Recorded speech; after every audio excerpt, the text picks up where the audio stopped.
So we are going to start today talking about the traditions and spheres of magic. We're going to do it by sphere, simply because I like doing it that way.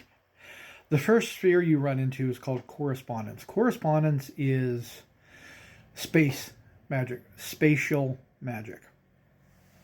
It's about the relation between points A, B, C, and how you can even circumnavigate those distances, decreasing them artificially, temporarily, things like that. It's also about the relation between those spaces. Correspondence is a lot of fun for long distance magics. It is championed by the virtual adepts. These are a fun little tradition that actually went rogue from the technocracy. They are tech mages, but they do not see technocracy as something to keep reality glommed together. To them, the opening of cyberspace, the opening of the ultimate metaspace, cyberspace, opened up so many more possibilities for humanity. They are techno mages. All of their foci are usually technologically related.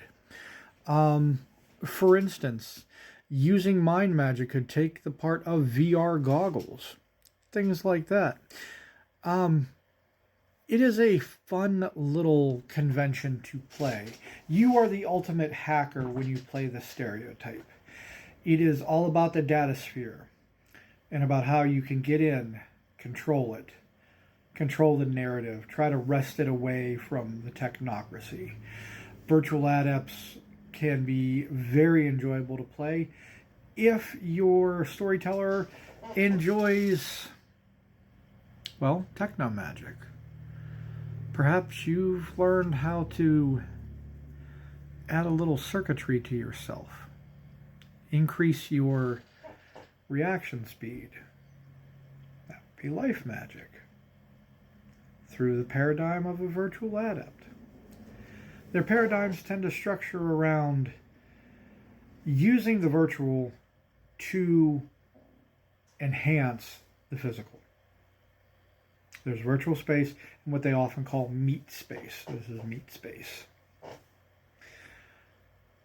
They can also fall into the trap of thinking that the virtual world is more important than the real world. Each and every one of these traditions has a pitfall. And that's one of the geniuses of World of Darkness games, especially Mage. Nobody is immune from hubris. You start to rely too much on the digital as a virtual adept, on the relations of ones and zeros to what you think real life is. You start to slip away from real life, from meat space, from the people around you, and worry more about their digital avatars, about the flow of information.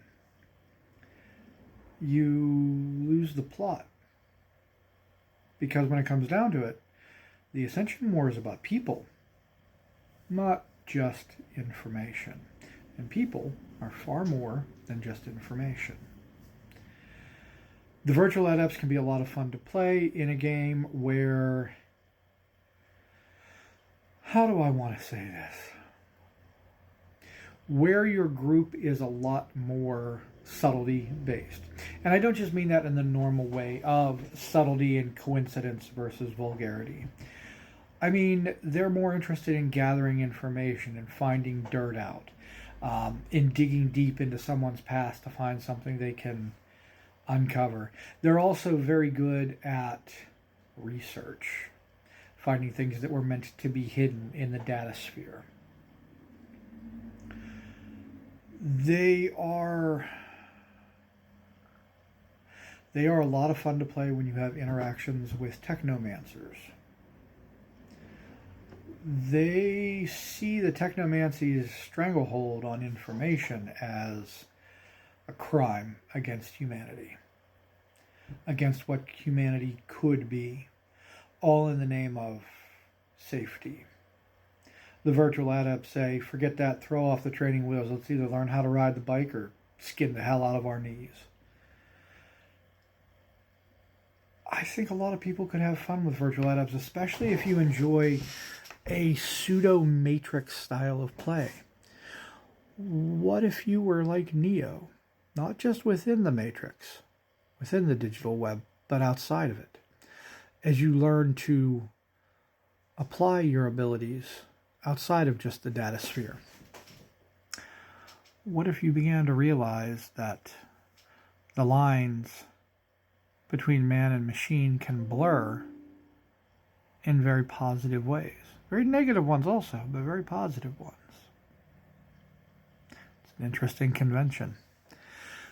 So that is the virtual adepts. The sphere of correspondence allows you to move things over great distances or make great distances not so great.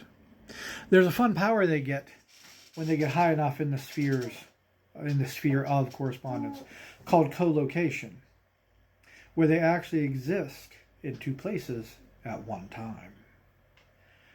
This can be a little confusing at times in the game, but it can also be a lot of fun and can lead to rather interesting interactions.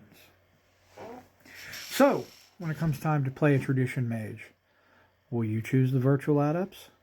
Will you take up virtual reality, hopefully not losing true reality for what you found in an odd form of ethereal space?